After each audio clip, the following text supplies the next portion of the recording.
At World Remit, we understand what the journey is about, how it can sometimes take a little distance to bring us a little closer together. With ways to save more when you send more, World Remit is here for you, so you can be there for them. How are you?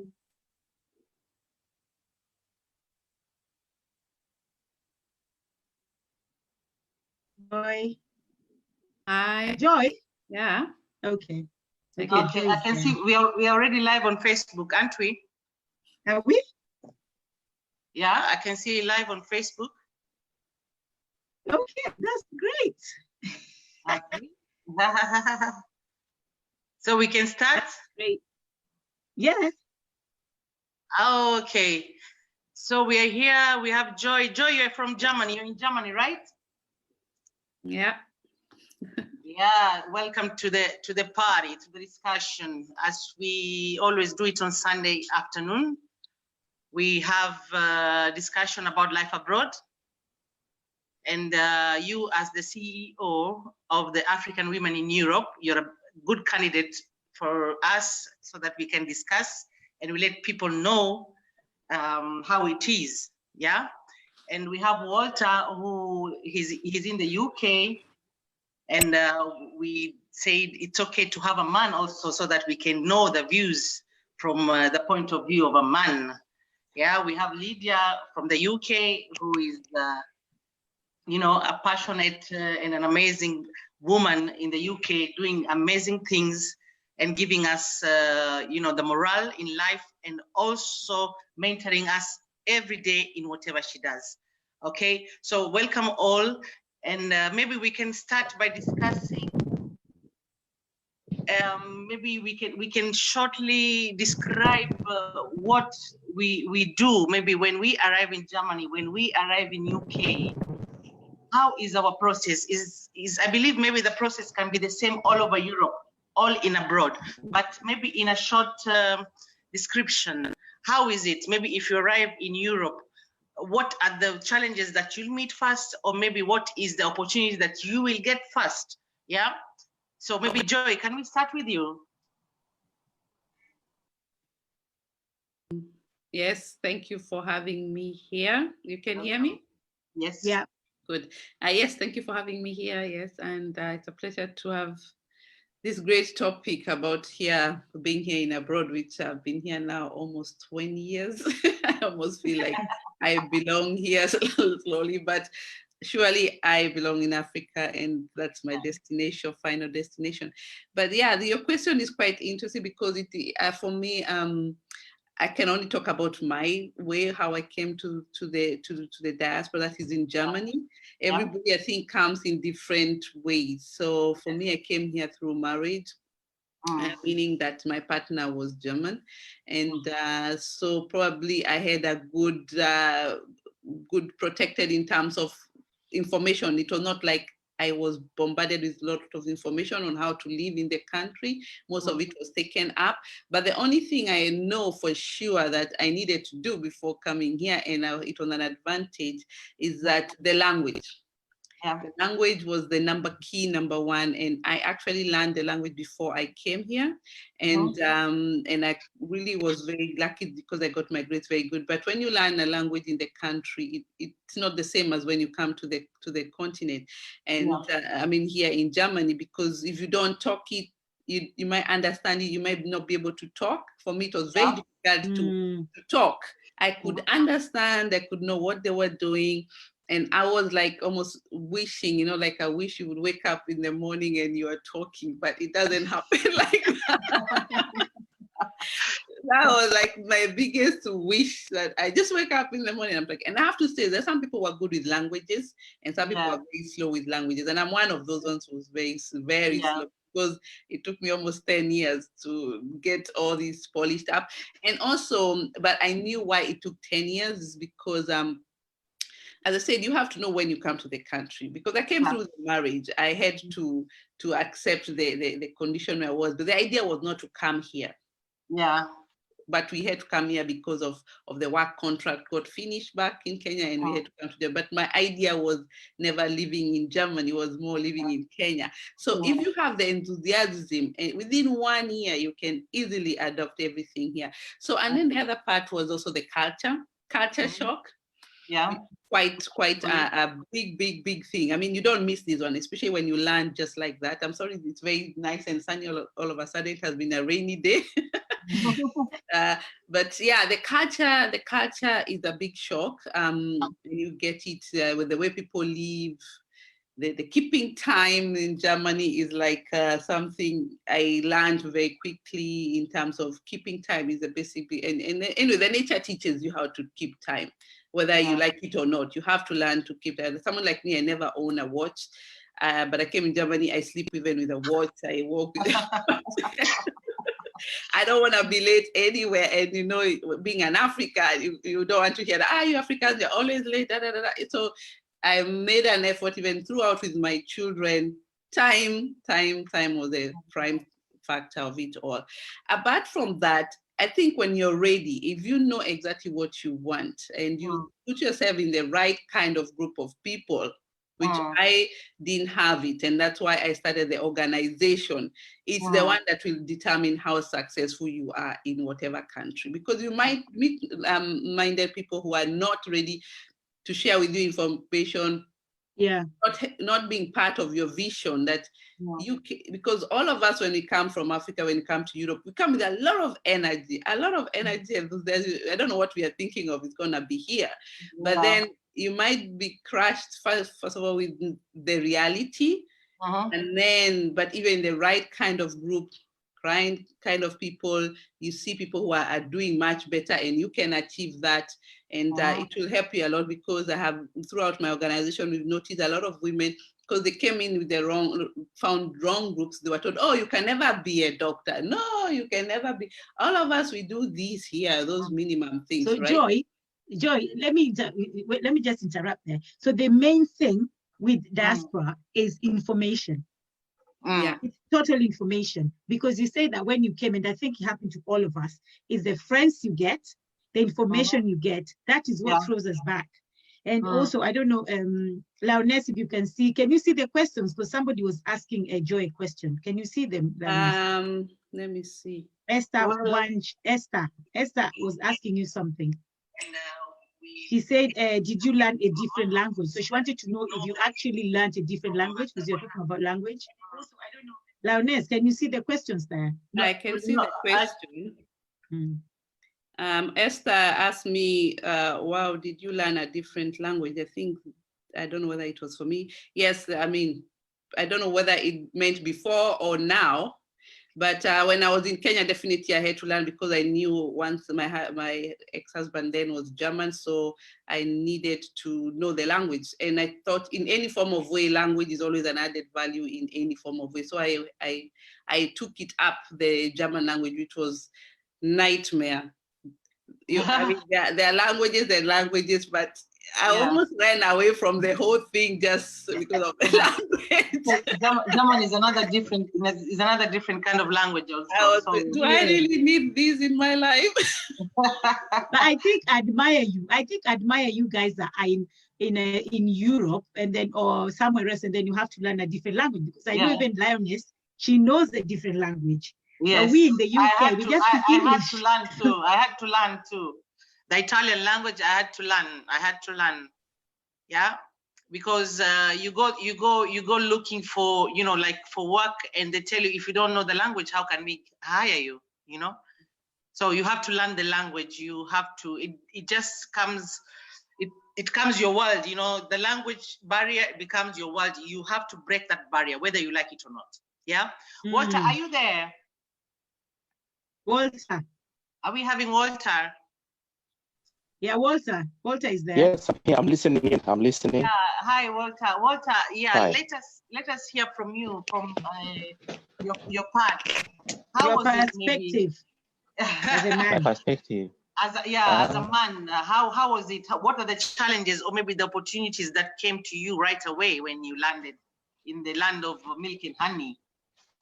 No, you arrive with challenges. You receive challenges. Yeah. Because when you're planning to come or travel, you have expectations, and when you get here, everything somehow turns upside down. For my case, I came as a student, and when I arrived, I went to the university. I got my visa late. I came in late, and now the faculty head didn't want to admit me into the course because they're saying you're late. Now I couldn't turn back. But luckily, I was accompanied by my sister, and she understood the system a bit, because what was happening at that point of racism towards me. But I didn't really get what I call microaggressions. So the faculty will say you can't come into the course. It's a competing course. You're already 1 week late and they're an exam. So you have to be 5 time. Now there's no way I can turn back. Your microphone is so bad. Can you hear him? Yeah, it's breaking. Yeah, it's breaking. Can you hear me now? Hear you. Can you hear me now? Yeah. Okay, Am I any better? Try again, Walter. Try again. Am I any better now? It's totally breaking, but it's better a little bit. Your line is really bad. People are saying they can't hear you. I've lost you. Can you hear me now? Okay. Okay. Try, Walter. Any better now? Yeah.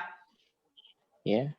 I'm saying you meet challenges as you come along, and for myself, I met the challenge of racism at the beginning through the faculty head, who was telling me that I cannot actually get into a course which I had already applied for to join. Now, at that point, I was being told to turn back, but luckily I didn't come, and my sister will help me because she understood the system more than I did at the point, whereby she challenged and said it was racism what I was doing, which was like indirectly telling you can't do something yet you've not even been given a chance. So eventually, I was not carrying on into the course and get on late. Within the first week, I had an exam which was quite challenging, but I did manage to get it. Now, with the challenges you face every day, but you have to make the best of it. Whatever opportunity you get, you have to take it along. Can you hear him? Okay. Okay. Walter, what okay, let me he's saying my system. Okay, just hear you. We can't hear you, Walter. So we can't hear. Let me change. Yeah. Let me just change my system. Yeah. Okay. Okay. Change it, Walter. Let me try. Walter is saying the one challenge that he faced was racism. Yeah. He faced racism, and I think the sister had to intervene because they realized that it was racism, because they could not, they did not want to let him join in the causes he wanted to do. And but he says at the end, he was saying that in all challenges we have to do our best. Yeah, he was trying to explain that. So maybe when he comes back, when it's clear enough, we can continue to tell us what he wanted to tell us. Okay. So Lydia, you're there. Okay. Yeah. We have been talking to you since this program started, this discussion started. Yes. We have been talking to you about, whatever the challenges. We have pointed out a lot of challenges. And we have seen language is also a barrier in these other sides of the Europe. And I know UK English has never been a barrier, because, from Kenya, we're English speaking people, and we just go ahead and speak English. Yeah. But maybe let's try and get it right again. Apart from the language, any other challenges that you can face in the UK, you land in the UK? Can you imagine now there's even racism? Now on top of every challenge that we have, there's always racism. But racism has always been there. It's something that's always been there. And in fact, one day, probably next week, I'll talk about my experience with racism. And I actually got to a stage where we actually fought physically fight with my children in the theater. So that I'll talk about it maybe next week. But what we were talking about living abroad is the fact that, and I know Joy mentioned it as well, lack of information. because when we are home and we just hear, oh, Maju, ati unaenda Maju, hey, mi naenda Maju. So mi naenda Maju, that's all. So you're dancing, you're singing, you don't even want to tell anybody, you're just thinking, oh, if I go to the UK or nikienda Maju, ama America, nitapata pesa sijui wapi, nitasijui kutoa wapi, because nobody tells you that it's not easy. Nobody tells you the truth. So you come, we even have people, like I said last week about my sister.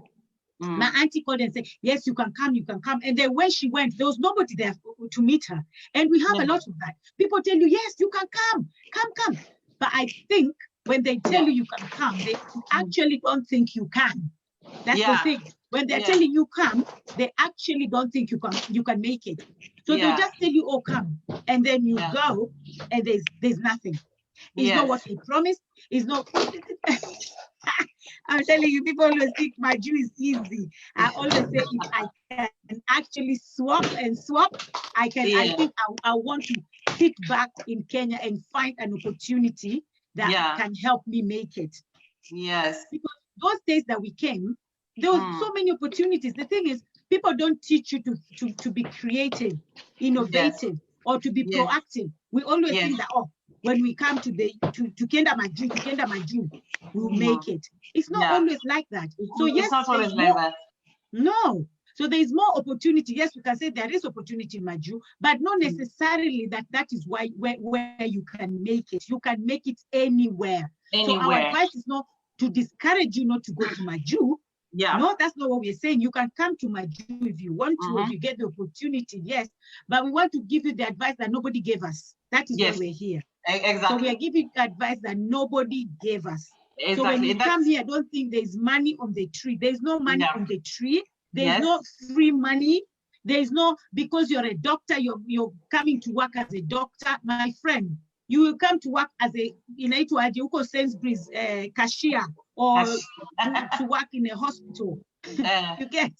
What do you think, Lioness? That's very true. That's very true, Lydia. Like you said, we were misinformed. We were misinformed at the beginning of our journeys. We were misinformed properly, and when we came, we were very disappointed in what we found. And we had to adjust. Like you said, you adjust the mindset. The mindset is very important. Like you said also, it does not matter where you are. You can make it where you are.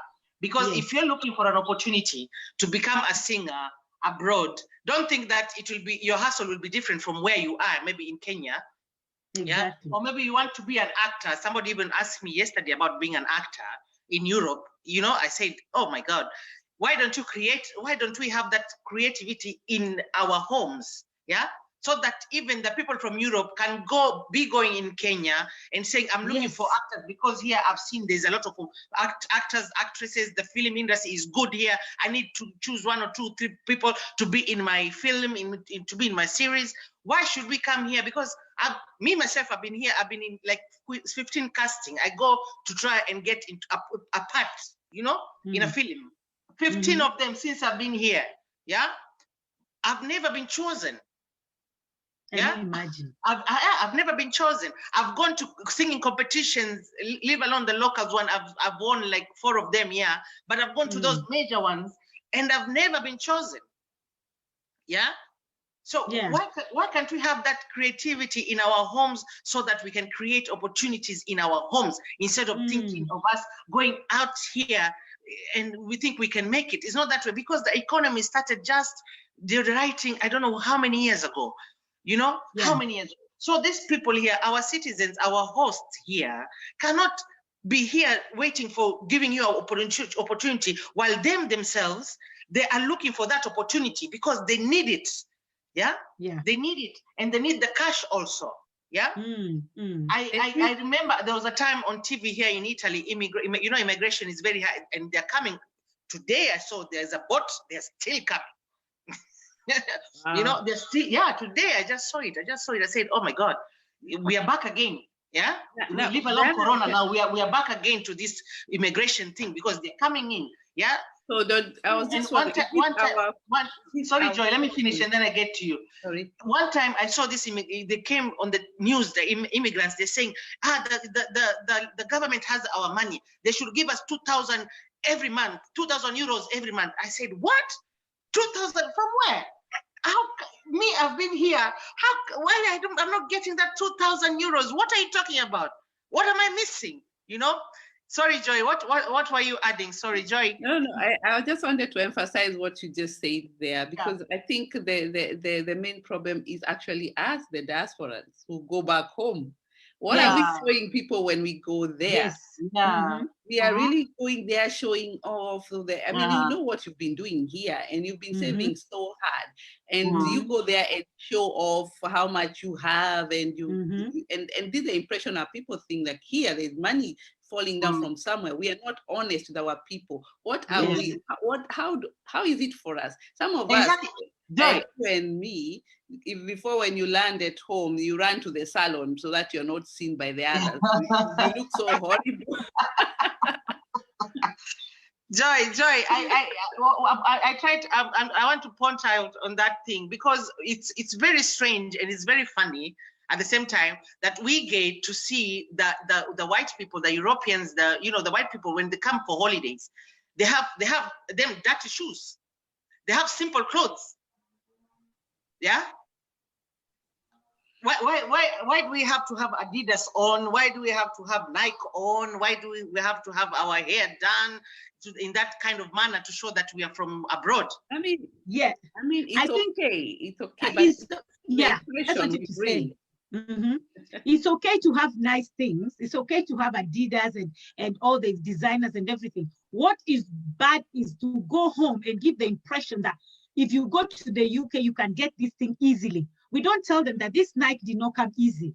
This Nike came per hour that I did. I worked for maybe 3 days to get the money to buy these trainers. We don't say that. We just go home, wear all our things, flossing, right, left, center, giving money to I don't know who, taking people clubbing and paying for the bill. What do you think those people think? They'll think, wow, if I go to UK, I'll be like, I'll be rich like Lydia. Please, they don't know what you're doing to get that money. You're struggling, you're stuck. They don't know because maybe that 3,000 Kenya shillings, you work it for in a day, to get it.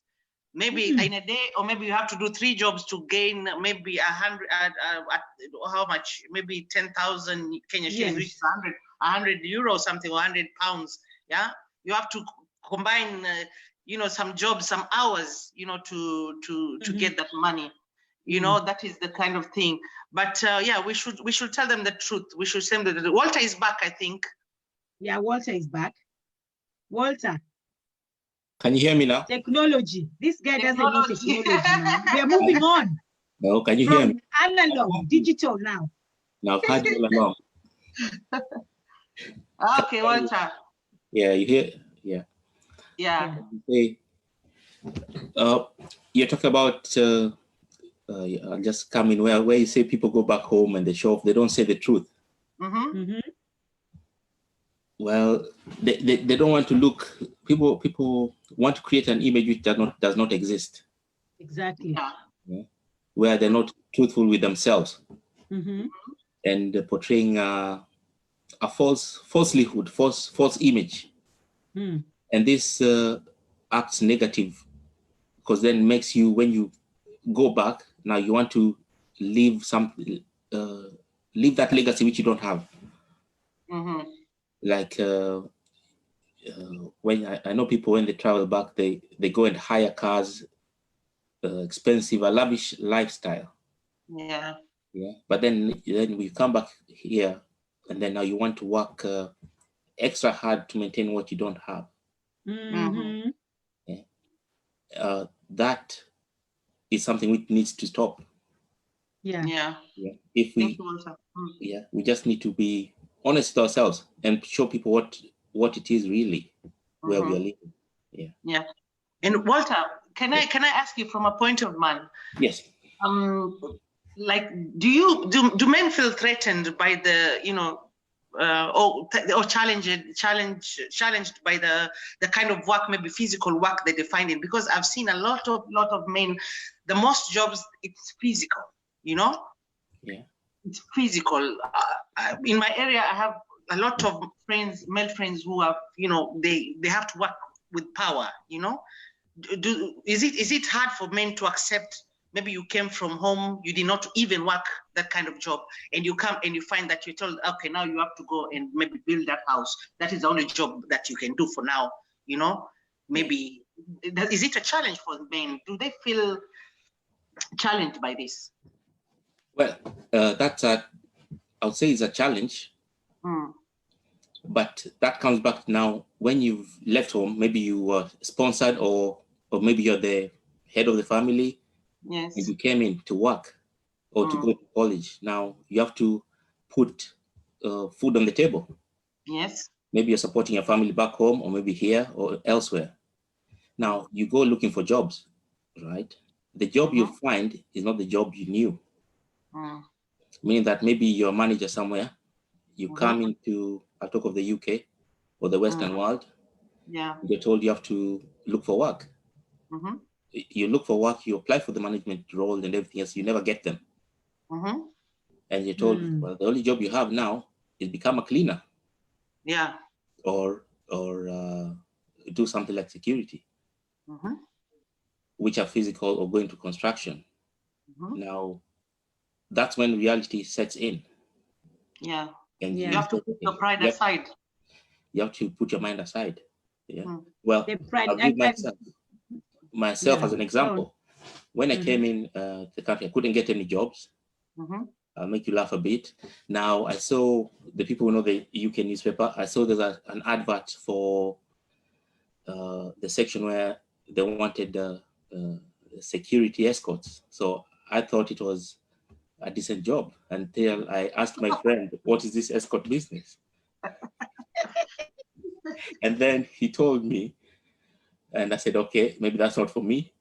And then I started working in a factory in packing, what was it? Razor blades.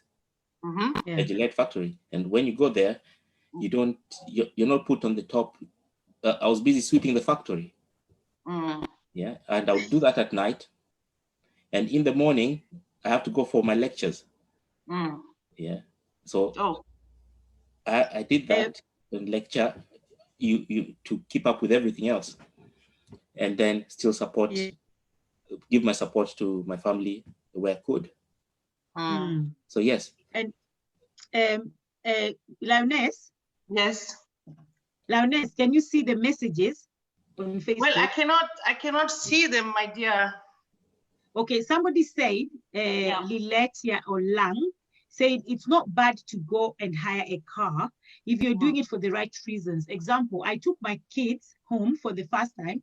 I hired a car from Nairobi to my shags, and I used that hired car for 2 weeks as I was there. It's not bad. That's what we said. It's not bad, because even me, when I go to Kenya, there's one thing I always say, and I always tell my sisters, and I always say when I go home, I say, if anybody wants to say I'm boasting, I swear that's their problem. But public means in Kenya, I can never use them. That is one thing I said. I will never use public means in Kenya because they're driving. My heart is in my mouth. Why would I be, every time I'm going outside, I'm holding my heart, oh my God. So I always hire a car. So if you're hiring a car for the good reasons, it's fine. But it's not the one that you hire. That's what you pointed out. That's what we pointed. It's okay. It's okay when you do it. We are saying people do it for the wrong reasons, to floss. Yes. You understand? To show, to show off and everything, and they don't give the right information to the people. That's what we were saying, because we have these people around. We have these people around, and we are saying we just have to give the right information. That's why we are here to discuss about giving the right information about life abroad. It's not like before. It's not like before. Things have changed and things have become harder in abroad. Things are, in diaspora. Things have become so hard. And I wanted to point out also one thing, Lydia and Joy. In these Facebook streets, I've been here. You know me, I'm that chokora. I go everywhere. Kiherehere.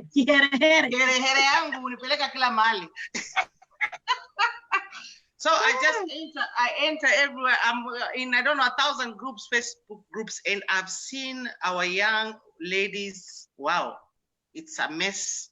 It's just a total mess. Total mess. I've even witnessed one who used to come live doing all kind of things, and the children were taken away from her. You understand? So Lydia and Joy, you people, you should maybe talk to us about this, because you people, you've been dealing with the women organizations directly, with children organizations directly, especially Joy, as she's the CEO of African Women in Europe. Yeah. I think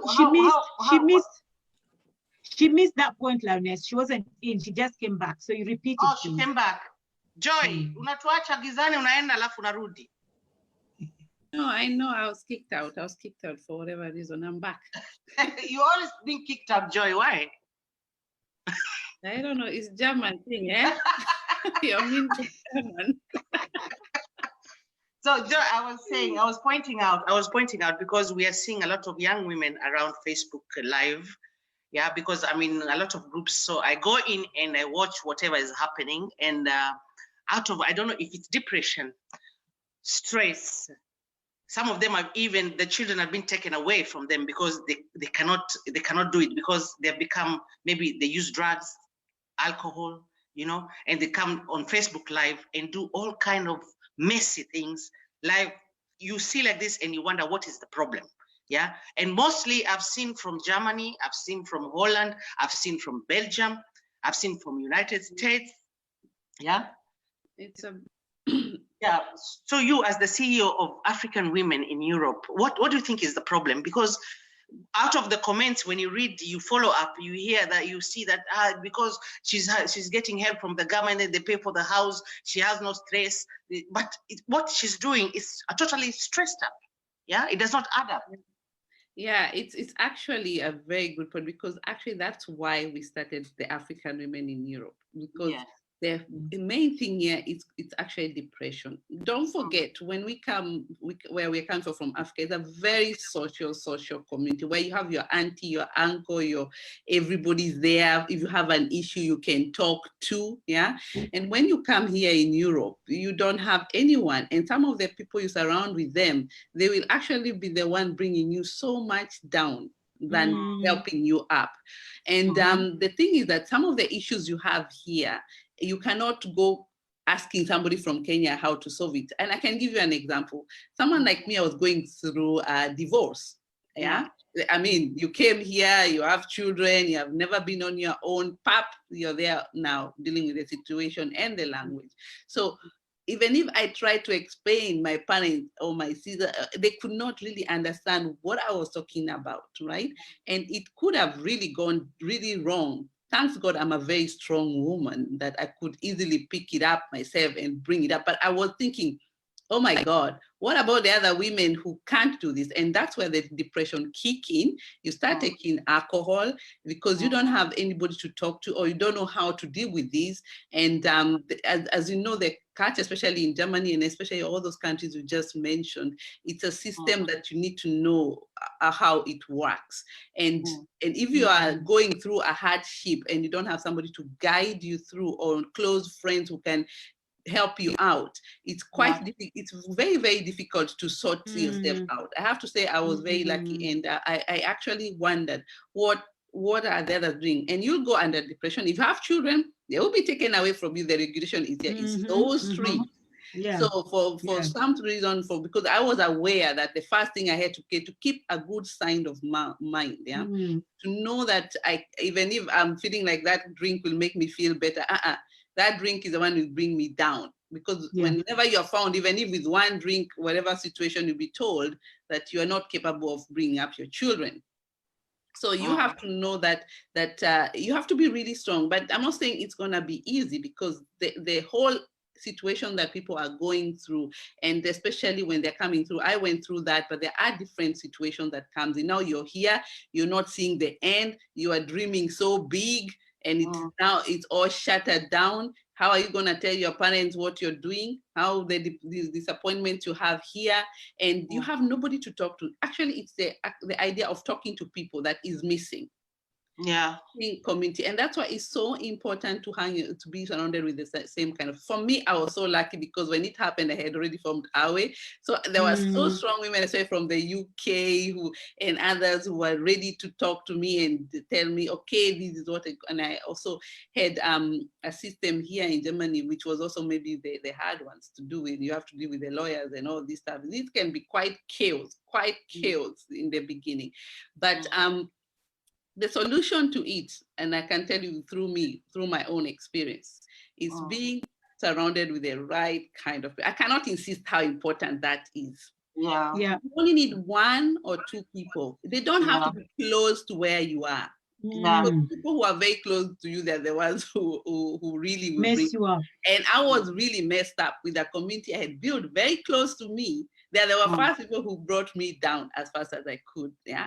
But I was surrounded with some people who are far, where you can talk to, take a telephone, talk, share your experiences with somebody from another party who could help you out or could just listen to you out, and maybe they have solution for you. Okay. In some of the organizations here, we do have support systems that you can go and get help, because I use some of them, because we are lucky that they know people go through hardship. So don't wait for, if you know you have an issue with your children, don't wait for you getting up to come. You go to them and tell them you want help.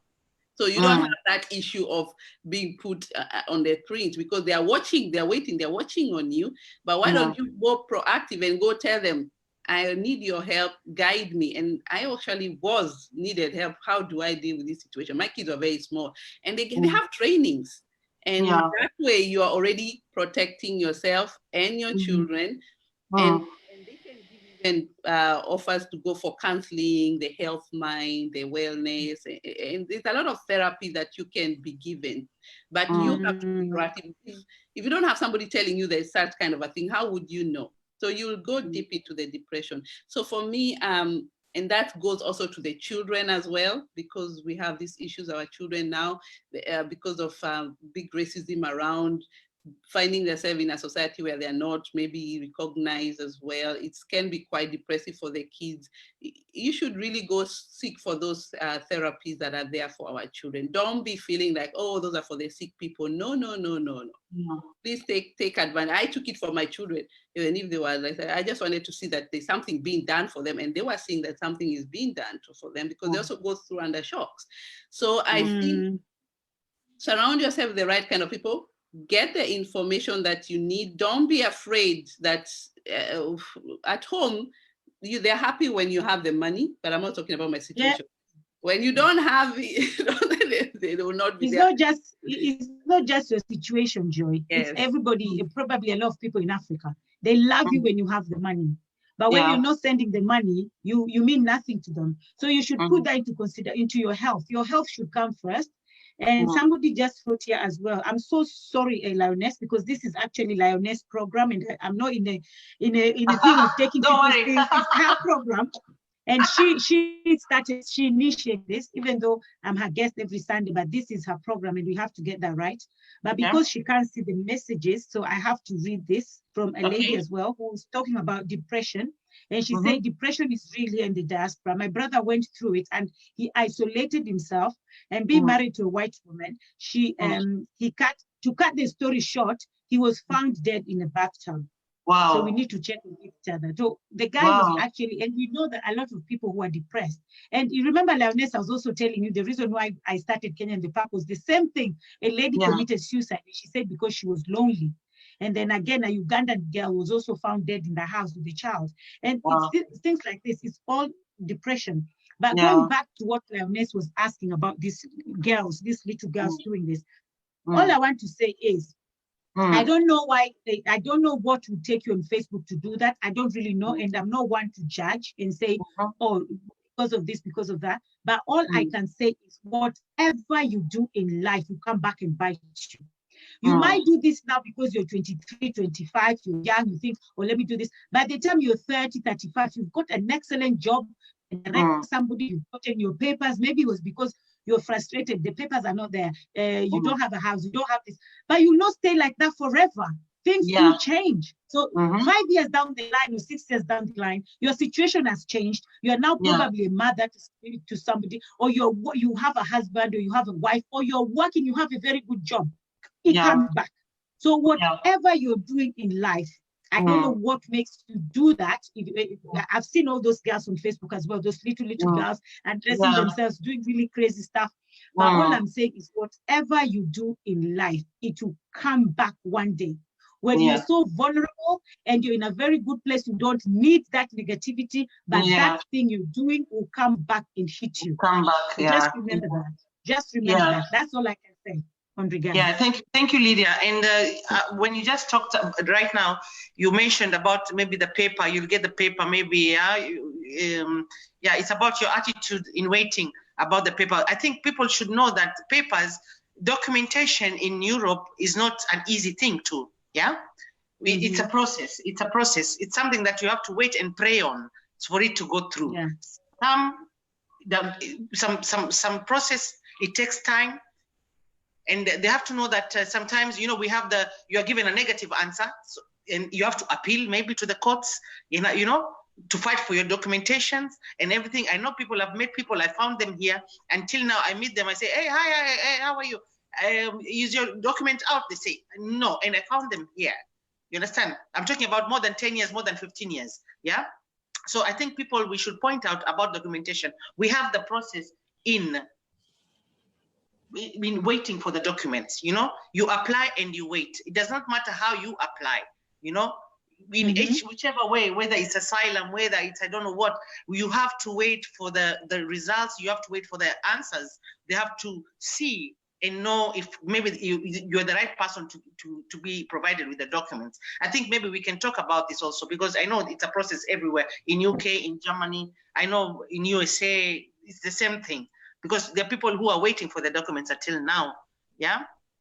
Yeah, that's one barrier that we have to face. Yeah, I think Lioness, that's why I was telling you that is good. What you've started is very good, because you're going to help a lot of people who are out there who want to hear this, or who are waiting. Just sometimes, and that's what I always say, and I don't want to go back to the church business, but I always say that sometimes people only wait for a voice of reasoning. And when they see maybe somebody in leadership, and that can be a pastor, it can be a president, it can be whoever in the leadership, and they hear that voice, they just take, because they're in a very dark place, and they're just waiting for voice of reasoning. So this thing that you started, if they hear me, or they hear Joy, or they hear Walter, or they hear you, or they hear other guests that you're going to have every week, and they see that, okay, this person is a community leader, this person is a leader, they're actually saying this. That's why we have to be very, very careful as leaders, what we tell people who are listening to you. And that's why I so much disagree sometimes with the pastors, what they say, and people blame the congregation. It's because some people just want to hear that voice of reasoning, and whatever they hear, they take it with them and they run. And this topic especially this topic of depression, it's a big topic, and I think we should have that on its own one day, because it's not just something we brush and we move on, because a lot of people suffer depression, especially in diaspora. But when it comes to papers, a lot of us, maybe 90% of people were in diaspora. We did not just come and get the papers. I was here for 7 years before I got my papers. Exactly. And yes, was I frustrated? Yes, I was. Oh my God, I was so frustrated. When I was pregnant with my daughter, I used to eat from the bin. I had no money. Oh God. Now I'm healed from that. I don't think I'll cry anymore, but I used to cry every time I spoke about it. And I suffered. Suffered. When I say suffer, I don't think there's anybody who has suffered like I did, and I was pregnant at that time. So, but I made sure I used my own free will that God gave me. I said, I'm not going to sleep with men around for money. I'm not going to drink alcohol to suppress the feeling. I'm not going to take drugs to get away from the feeling. I'm not going to do anything bad that will come back and hit me tomorrow. But that is because I have a strong will. You understand? And the other thing as well, I'm somebody who don't like keeping friends. I'm very quick into taking negative friends out of my life, because the minute I hear you being negative towards me, I delete you. I block you, I delete you, and I move on. But that's me. But some people are not like that. Some people always want people around them. They want to hear who's saying something, who is saying something. And the paper business, I'm telling you, papers that not last forever. You will get your papers. Don't make wrong decisions and start doing horrible things because you're looking for papers. Papers will come. Regardless of which way you're looking, papers will come, but don't do bad things to get it. Yes. I was here for 7 years. Now I'm happy I can fly wherever I want. Those days I was sitting like this, looking at people who are flying and saying, wacha tu waende. Maybe pia siku moja tu nitaenda. Maybe pia siku moja nitaenda. Now I'm going. You understand? So so that paper thing, unless we ask Walter how he's feeling, because now Walter is just sitting there watching the ladies talk. No, Walter is with us. Walter is with us. He's always with us. Walter, what is your point of view? My point of view is we're talking about the things young ladies are doing online. Yeah. Which are not very encouraging, and seeing some of those things worries me as a parent. You have seen them too, Walter? Yes. Yeah, you're on the streets too. Now, Lita spoke about the church, but I'll just go with something whereby it stems. Some things come from the family, whereby if I'll use men being as the head of the household, and then the woman being the neck to control the head, because the two need to work together. Now, if they don't work together, the children are the ones who end up suffering if they don't support. I've seen men who have come here, brought their wives over or their partners, and the same partners take them to prison here. Report them to the police. Some just for where there's no, just by virtue of when you talk of papers, they've been told that, oh, if you say your husband has beaten you or your partner has touched you, you'll get arrested and you'll get put away. I've had friends who that has happened to. They didn't do anything, but that happened to them. Now, I'm coming back to the family to say that this support, that that our children they're turning online, and online is it's good and bad. And it can lead to various things. You end up losing your child either through depression. Some commit suicide. I've had friends who have lost through suicide. And the family has to come together to support these children. Even when I talk family, I mean not just the father and the mother. You have to incorporate like your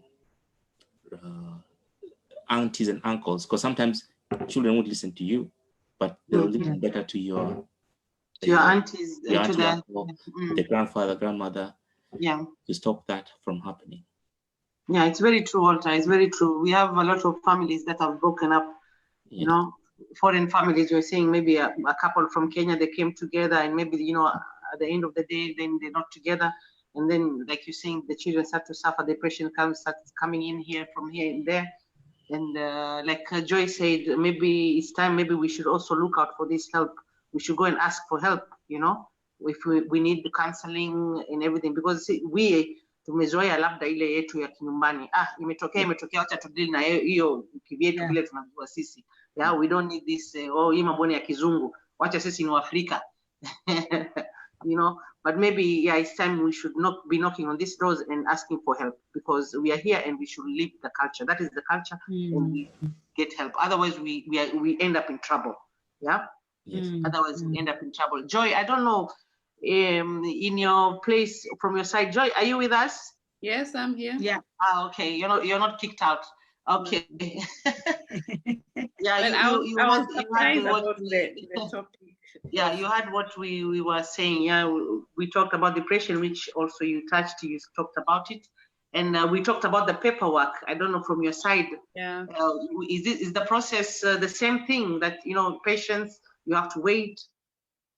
Yeah, definitely. Papers. I mean, here in Germany, I have to say, if you really keep, according to the people who come, I mean, they're very quite structured.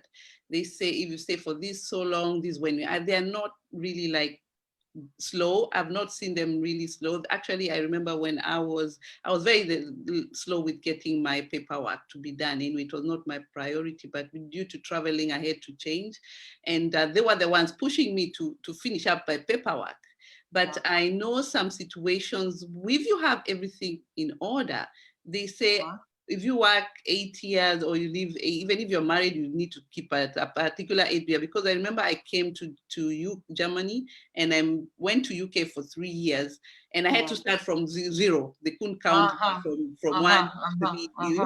If you keep to what they say, the paperwork part is very fast. I don't know, maybe people have other experience. I've not heard about delays in that.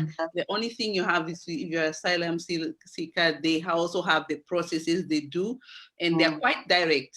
That's why I like them. And if there's this paper missing, is this paper missing? You need this one, is it? If you need to appeal, you need to appeal.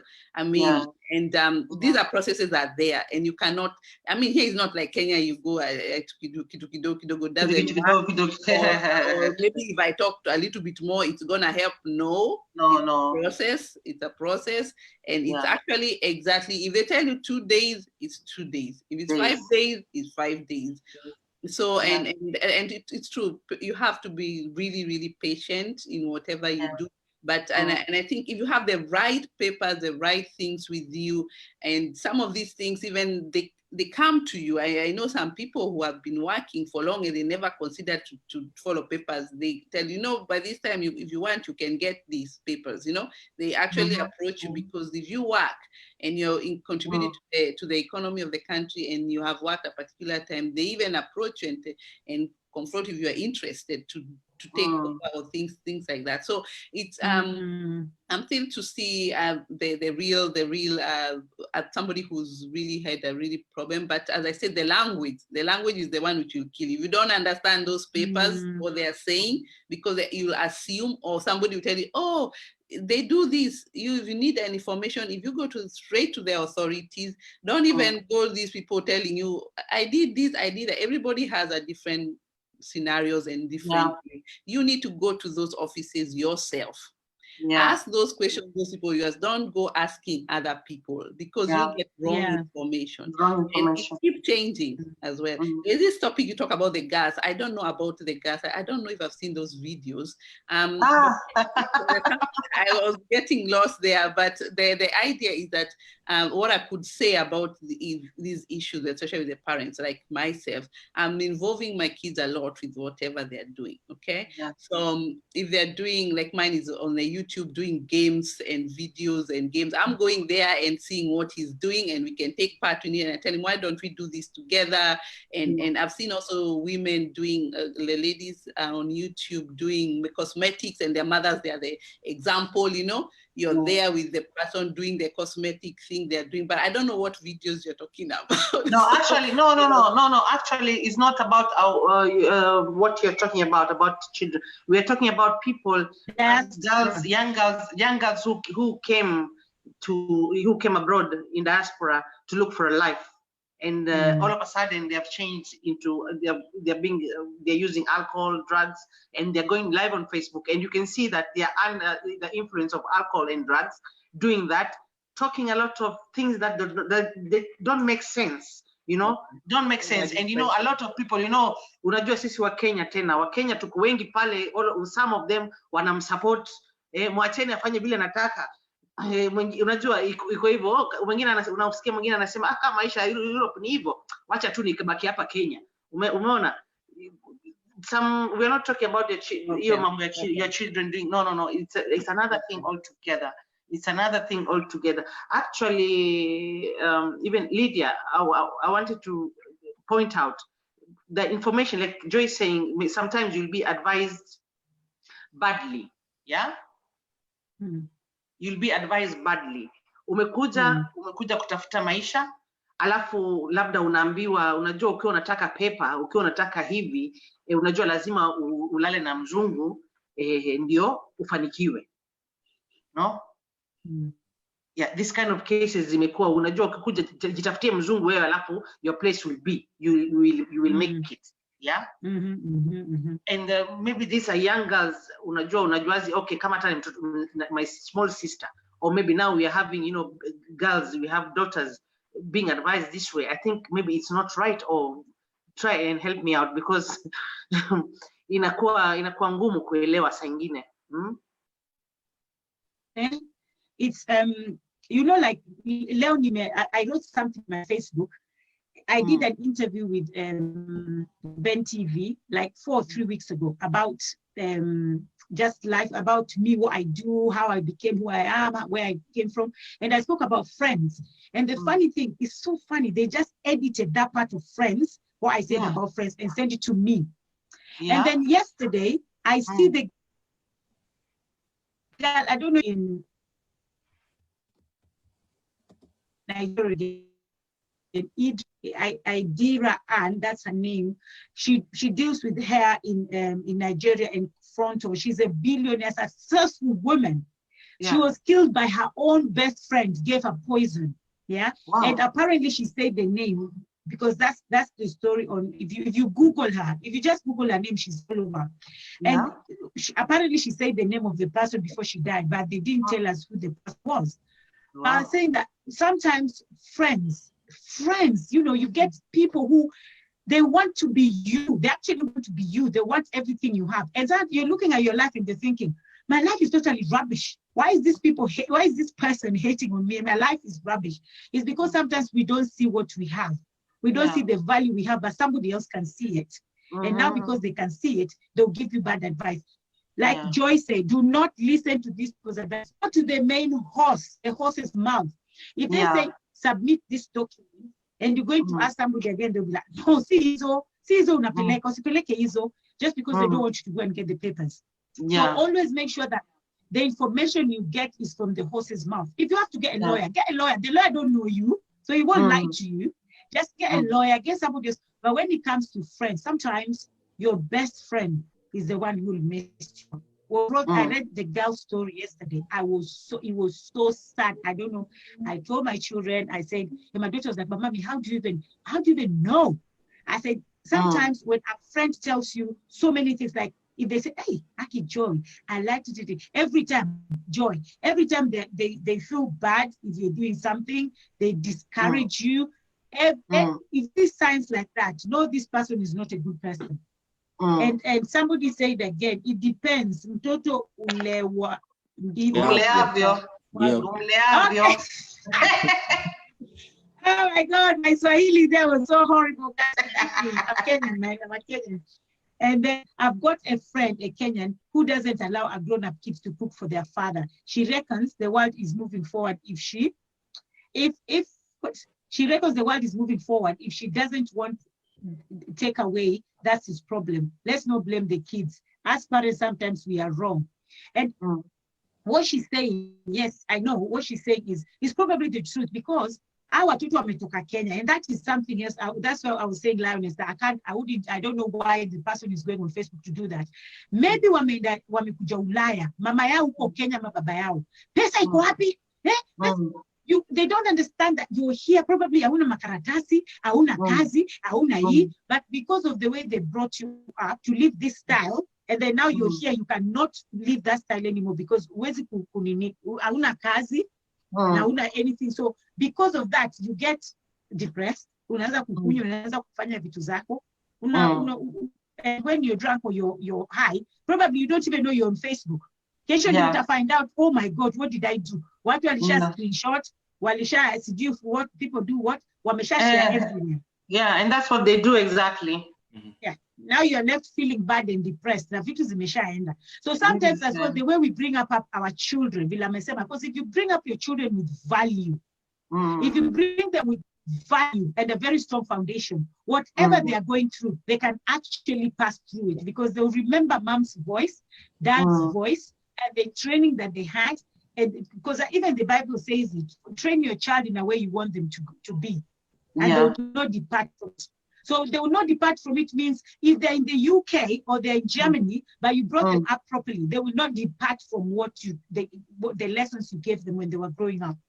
So I totally disagree with Letia Olang. Today she has really, today I think she's become Lioness.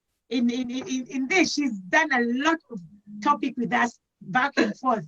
Lioness, Yeah. I can see somebody here. Yeah, I think you should bring her next week. Okay, we'll get in touch with her. We'll get in touch. What's her name? Letitia Olang. Letitia Olang. Okay, we will look for her. We will look for her. Yeah. We need more people. We need more people on board so that we can open up, because the experience is so wide out here in diaspora. You know, everybody is having a different total experience, and we have been closed in our own thoughts for a long time. Yeah, for a long time. We just live on our own for a long time. Maybe it's time that we get together. We should be talking about it so that we can, you know, apart from also getting the information out there, it's doing good for us, you know, knowing that knowing that we are doing this, knowing that we're getting more information, knowing that how the situation is outside there also, you know, in our fellow diasporan countries, you know. So Lydia, I don't know how much time we have. I see like we have like 5 minutes or no? 5 minutes. Yeah, 5 minutes. Okay, so maybe we can try and wind up, and you know, we thank God for somebody today. else joined us. Lioness, can you see somebody else joined us called the most reverend and right honorable Emmanuel? That is I invited him. He's a friend of mine. He's a reverend. He's a reverend. He's going to pray for us. Can he hear us? Reverend, can you hear us? I'm not sure if he can hear us because it's a bit still. Yeah. No, I don't think he can. Yeah. Yes, I can hear you. Yes. Reverend, can you hear us? I can hear you. I can hear you. Yeah, I can hear you. Can you hear me? Hello. He's on the road. Hello. Can you hear me? Yeah. Thank you for joining us a bit. Okay. Let me just pray. Everlasting God, we thank you for the gathering of this afternoon and for the deliberation, for the insight, for the understanding, and for the education that we've learned from each other. We pray that those troubled homes, you grant them peace. And for us, you make use of us as instrument of your use. According to your word, which I ministered this day, I ask that the goodwill of a man in human race, that God will give us that grace to be able to share that goodwill among each other. And in so doing, we will bring harmony, peace, and greatness into our homes, our society, our community, and our nations. And above all, may the peace of the Father, Son, of the Holy Spirit continually be with you now and forevermore. Amen. Amen.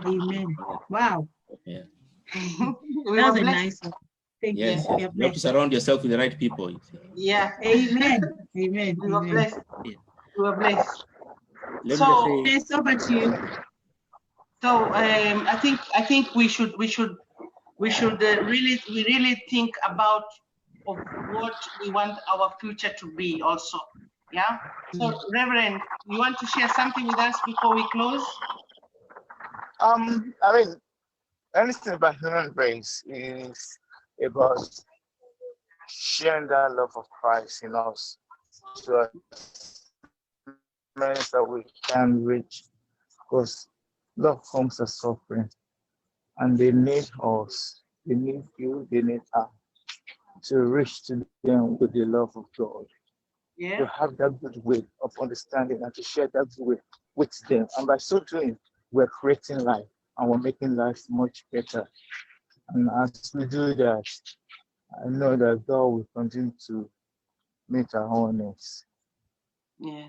In Jesus' name. That's very true, Reverend, because we always need, even me, I remember my first year, my second year in Europe, I started talking to God directly. I started communicating to God directly. You know, I came close to him, and he showed me. One time he showed me that he is there. You know, I think you've read my stories. I've always, there's articles, there's videos. I've always talked about this, and he showed himself because I needed to talk to him because I saw I could not find myself anymore. You know, I could not find myself anymore. I was just lost. Like you said, Lydia, you ate from the bin. I used to go to places, to friends' houses, neighbors, to see if I can get food, and they could not even put food on the table because they knew I was hungry. Until I left there, they closed their doors and said, I cried, and I was pregnant. Like, you know, I had a small baby. The girl and the boy. I was pregnant, and I was hungry. I did not have food, and people were closing doors for me. They could not even put food on the table when they see me. But you could just smell it. You could just smell the food. The food is there. Can you imagine? Yeah, the food is there. I used to cry. I went home, I cried to God, like, you know, I just cried. I said, God, please, if you can hear me right now, just tell my mama I'm hungry. Yeah. And I just felt a relief. I put myself on the bed. In 10 minutes, my friends, my phone rings with a private number. I say, who is this calling me with a private number? I say, hello, it's my mom on the other side. It's my mom on the other side. I started to cry double. She asked me, what is the problem, my daughter? Are the children okay? Are you okay? I said, yes, Mama, I'm okay. Then what is the problem? I said, Mama, I'm hungry. I need food. Yeah?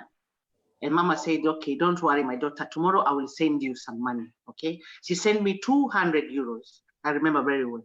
200 euros. And I went down to my knees and I told God, from today, I will not cry over hunger. You answered me, and you have told me that you should not cry because I'm there.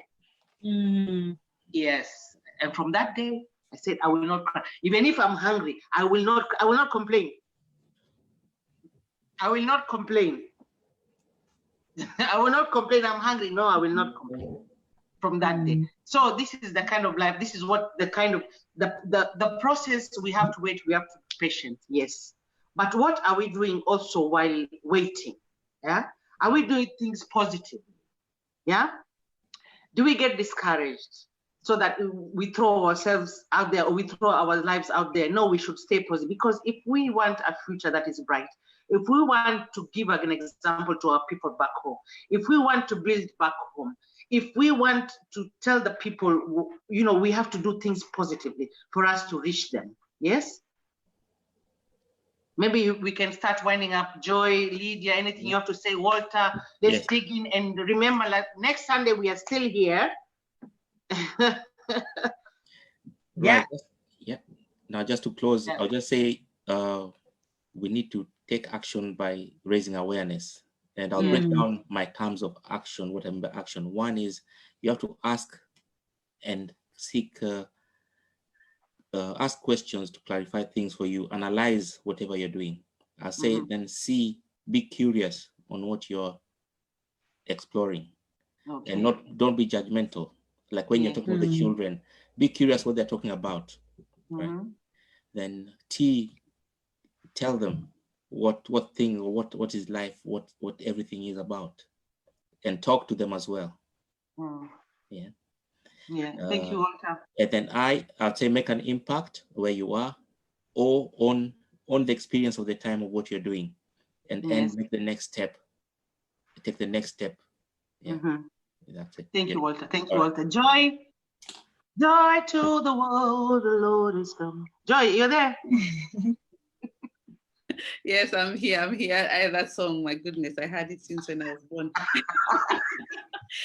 Yes, my word for you guys is, like, you have only one life, and that's your life. You decide what you want to do and where you want to go. You fall down, dust up, wake up, go. You only have one life. How do you want to say when you're lying? Sorry, I'm not afraid of dying, but I always like to mention that when you're lying down dead, what will you be telling yourself you have achieved? Do the best with the life you have here. Do something for yourself and for others, of course, but you only have one life. Absolutely. Yes. And that belongs to you. Thank you, Joy. Thank you, Joy. And I think maybe we'll be having you so that we can talk more, so we can open up with to see what your organization does, and how maybe, you know, people like Lydia said, there are people who are listening right now. This is an awareness, you know, it's a rising. Yeah, maybe we will have more members joining you and understanding more better what you do, you know, and how they can join, and maybe they want to be, you know, those active members who want to do something positive in the society. Okay. Thank you. Sure. Thank you, Joy. Thank you, Joy. Lydia.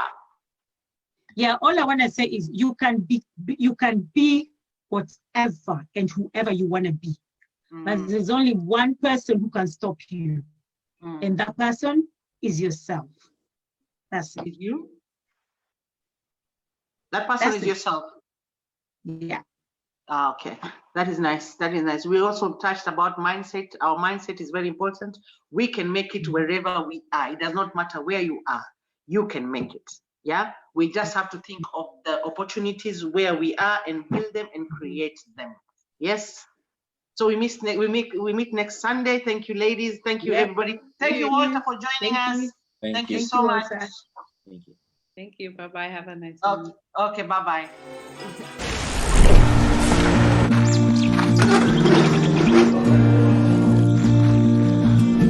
At World Remit, we understand what the journey is about, how it can sometimes take a little distance to bring us a little closer together.